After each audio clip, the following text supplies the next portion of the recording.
안녕하십니까. HR리스트 김P입니다. 오늘은 퇴직 예정자, 퇴직자, 전직 지원을 위한 교육으로서 콘텐츠 창업, 실무 과정, 그중 일반적으로 우리가 생각할 수 있는 지식 콘텐츠를 갖고서 사업을 하는, 매출을 발생시키는 그런 사업하시는 분 입장에서 할 수 있는 생각들, 그것에 대한 제 개인적인 경험을 토대로 말씀을 드리고요. 첫 매출은 언제 발생할까요?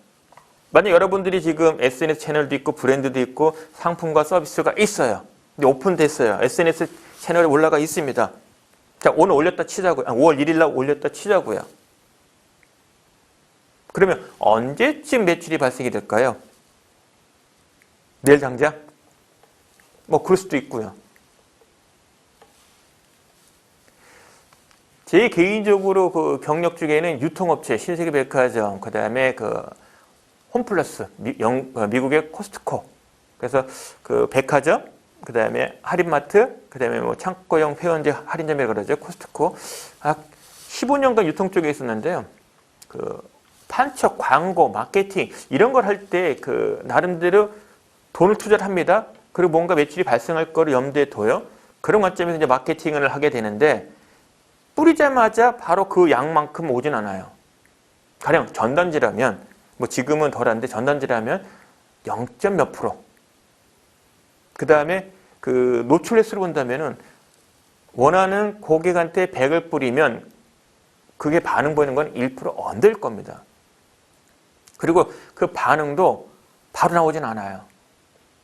그래서 심리적인 걸 이용한다면 실질적으로 고민을 해서 행동을 움직이는 부분에는 약 3개월 정도가 걸립니다. 그리고 직장인 입장 보세요. 여러분의 고객이, 여러분의 직접적인 고객 보면은 이제 직장인 아닙니까? 나의 상품과 서비스를 사겠다는 의사결정을 받아야 돼요. 의사결정을 받는 과정 보면 D-Day가 정해지면 8주 전부터 검색 들어갑니다. 서칭을 해요.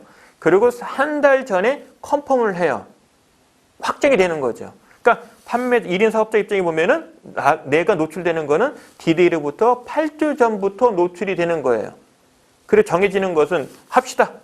강의하세요. 컨설팅 하세요. 라고 합의되는 거는 약 한 달 전이에요. 그러니까 컨택되고 서칭되는 시점 이후 한 달 뒤에 확정이 되고 또 한 달 뒤에 실제적인 매출이 일이 이루어지는 거고요. 그죠?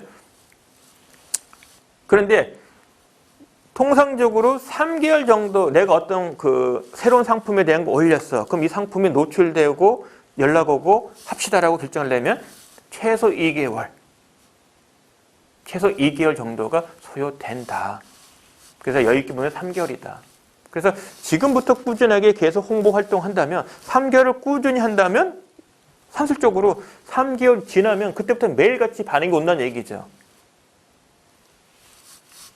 근데 그런 노력을 해도 매출이 발생 안 되는 게 있어요. 어쩔 수 없어요. 성수기, 비성수기가 있습니다.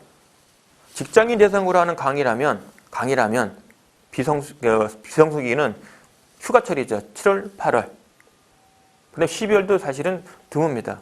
근데 컨설팅이라면 거꾸로 7, 8월 달이 그때가 또 성수기예요. 많이 옵니다. 왜? 일이 없을 때 그때 컨설팅 많이 하거든요. 또는 연말에.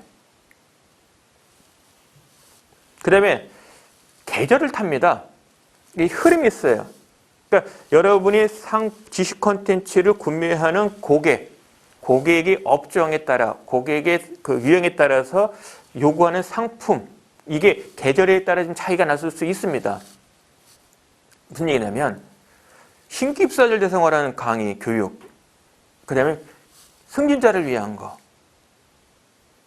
또는 CEO가 바뀌어요. CEO가 바뀌었을 때 주로 연말에 바뀌죠. 11월이나 12월에. 그럼 그분들이 뭔가 이슈를 걸어요. 그 이슈 거는 게 보통 1월 달부터 펼쳐집니다.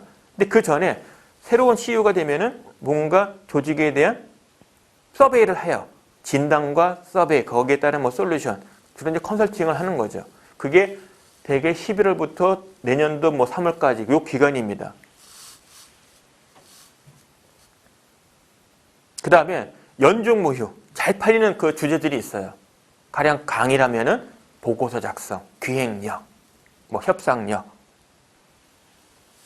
그래서 지식 콘텐츠를 갖고서 상품과 서비스를 만들어서 1인 사업자라면 사업자라면 나의 상품이 매출이 발생을 하는데 소요되는 시간 3개월로 꾹 참으시고 계속적으로 좋은 콘텐츠 만들려고 노력을 하시라.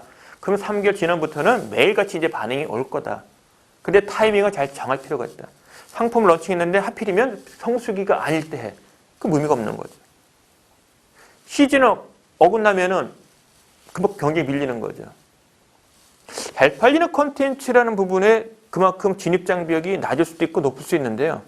여러분 입장에서의 콘텐츠는 진입 장벽이 좀 있는 콘텐츠에 몸담는 것이 물론 다양하면 좋죠. 잘 팔리는 주제도 가능하고 남이 들어오기 어려운 그런 콘텐츠 두 가지를 다 갖고 있으면 좋습니다. 근데 그게 쉽진 않다는 거죠. 제 경우라면 저는 HRD 실무 분야, 직무교육, 강사 형성 부분, 성과관리, 목표 설정부터 평가되는 부분, 그냥 부하 육성 리더십, 그리고 컨설팅, 인적수 체계 수립, 직무교육 체계 수립, 교육과정 개발, 조직문화, 진단, 조직문화, 정립전파, 실천에 대한 그런 그 전체적인 체계 수립하는 것, 뭐 이렇게 나눠져 있습니다. 그래서 진입 장벽이 좀 있는 편이죠. 그래서 그건 이제 여러분이 이제 판단하셔야 되는 거고요. 단발성 매출과 반복 구매 매출이 있는데요. 저는 이런 표현하고 싶습니다. 상황에 따라 달라요. 그러니까 여러분의 만의 지식 콘텐츠는 저는 그런 표현 많이 쓰는데요. 곰이 물고기를 잡을 때는 한 곳에서 딱 그 길목을 지킵니다. 그러니까 어느 시점에서는 반드시 고기가 지나가요. 물고기가. 그때를 노려서 고기에 서서 오는 것만 잡아먹습니다. 그리고 끝나요. 고기를 찾아가진 않습니다. 길목을 지키는 것. 이런 것도 필요하고요. 또 하나는 고기가 풍부해. 그런 것을 찾아가서 사냥을 하는 것도 방법은 되겠죠.